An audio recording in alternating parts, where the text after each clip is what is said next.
Boss. మీరు lake side ramp దగ్గర జరిగిన మర్డర్స్ గురించి అడిగారు కదా.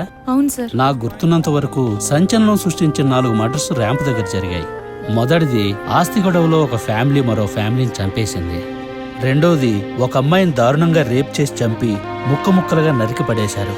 తర్వాత 2 చిన్నపిల్లలు ట్విన్స్ సరదాగా ర్యాంప్ మీద ఆడుకుంటూ జారిపడి చనిపోయారు. ఇక 4వ కేసు, ఇది ముఖ్యంగా చెప్పుకోవాలి, ఎందుకంటే ఇది మర్డర్ కాదు, యాక్సిడెంట్.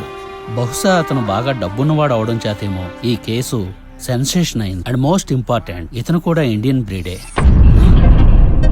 ఎవరతను? అతని పేరేంటి? ఎక్కడుండేవాడు? ఎలా ఉండేవాడు? ఎప్పుడు చనిపోయాడు? మీ ఆతృత నేను అర్థం చేసుకోగలను. అతని పేరు, అతను ఎక్కడుండేవాడనే వివరాలు నాకు తెలియదు. అతను ఒక వజ్రాల వ్యాపారన్నది మాత్రమే గుర్తుంది. తాగి ఈత కొడుతూ తల రాయికి తగిలి ప్రమాదవశాత్తు చనిపోయాడు. అతని గురించి మనకి ఏ విధంగా ఇన్ఫర్మేషన్ తెలుస్తుంది? అప్పట్లో అతను చనిపోయినప్పుడు న్యూస్ పేపర్స్ మొత్తం అతని ఫోటోలే. అతని చావుకు సంబంధించిన వివరాలు తప్పకుండా మీకు ఆ న్యూస్ పేపర్స్ లో దొరుకుతాయి. 25 ఏళ్ల క్రిందటి పేపర్స్ ఒకసారి వెతికి చూడండి. May God bless you. Thank you.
లేదు, నేనే నిన్ను గెలుచుకున్నాను.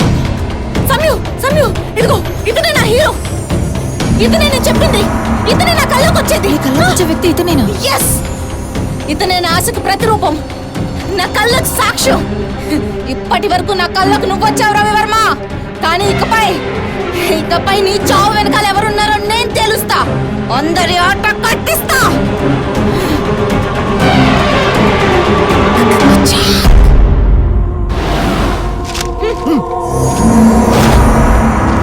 Ravi Varma, Padmanabha lake view palace కి లాస్ట్ లీగల్ హెయిర్. ఇతను స్విమ్ చేస్తూ నదిలో మునిగిపోయి చనిపోయాడని రాశారుగా, చదవలేదా? నమ్మలేదు, ఎందుకంటే అతను యాక్సిడెంటల్ గా చనిపోలేదు, చంపబడ్డాడు.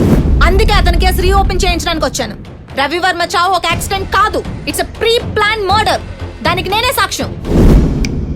నువ్వు బిజీగా ఉంటే చెప్పు, నేను పక్క ఆఫీసర్ తో మాట్లాడతా. గ్రేట్, మొత్తానికి సాధించారండి. ఇంతకుముందు మీరు చెప్పినప్పుడు నేను నమ్మలేదు. I'm sorry for that. ఇప్పటికైనా మీరు ఇది నిజమని నమ్మితే చాలు. యా, కంప్లీట్ గా బిలీవ్ చేశాను. ఈ కేసుని ఏ సెక్షన్ లో ఓపెన్ చేస్తే స్ట్రాంగ్ గా ఉంటుందో ప్లాన్ చేయాలి. ఈవినింగ్ ఒకసారి కలుద్దామా, if you don't mind? No problem, see you there. ఎవరో చిత్ర అంటాం, వైజాగ్ నుంచి వచ్చింది. రవివర్మ యాక్సిడెంటల్ గా చావలేదు, మర్డర్ చేయబడ్డాడని కేసు రీఓపెన్ చేయడానికి వచ్చింది. నేనా కేసు ఓపెన్ చేయలేదు. ఈరోజు ఈవినింగ్ కలుస్తానన్నాను. ఓకే, వెల్కమ్ చిత్ర. క్లైమేట్ చాలా కూల్ గా ఉంది. అలా కాఫీ తాగుతూ మాట్లాడుకుందామా? ఇక్కడ కాఫీకి ఒక స్పెషాలిటీ ఉంది. ఇక్కడ కాఫీ తాగిన అమ్మాయితో రిలేషన్ బెడ్ కాఫీ పిచ్చుకున్నంత వరకు వెళ్తుందంట. తాగుతావా? నాకు కాఫీ తాగి అలవాట్లేదు. కేసు గురించి డిస్కస్ చేస్తే తొందరగా వెళ్ళాలి. ఏ నైట్ వరకు అపాయింట్మెంట్ ఇచ్చావా? Okay okay, cool. అయితే ఏమంటావు? రవివర్మ నదిలో మునిగి చావలేదు, ఎవరు చంపారంటావు, అంతేనా?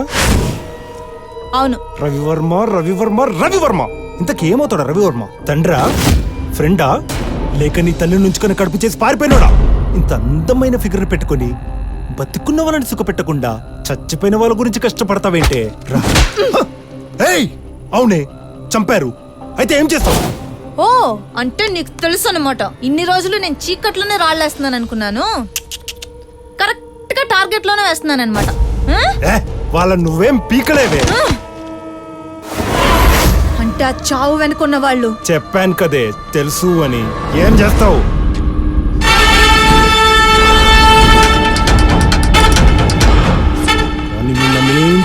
అదే నేను తలుచుకుంటే మాత్రం నేను ఏమైనా చేయగలను.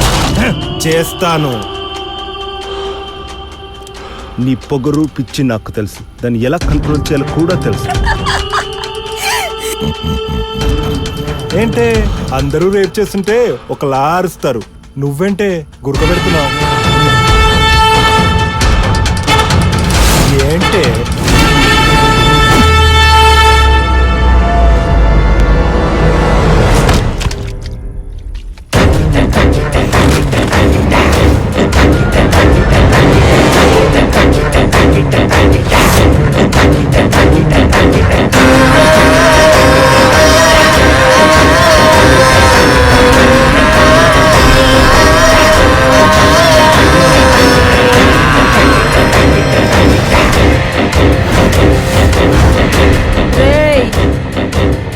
ఎంతమందికి షోలు చూపించుంటాను రా, నువ్వు నాకు షో చూపిస్తావా? రియల్ షో ఏంటో నేను చూపిస్తా. గాడ్.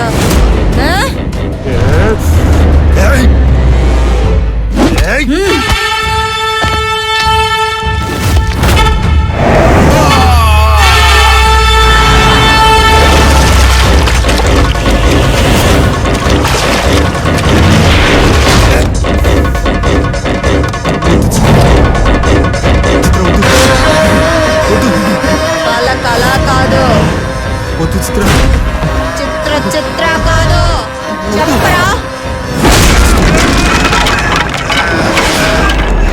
చెప్పు. నీ వెనకున్న వాళ్ళందరినీ, ఈ చావు వెనకున్న వాళ్ళందరినీ బయటికి తెచ్చే వరకు నిద్రపోది చిత్రాన్ని.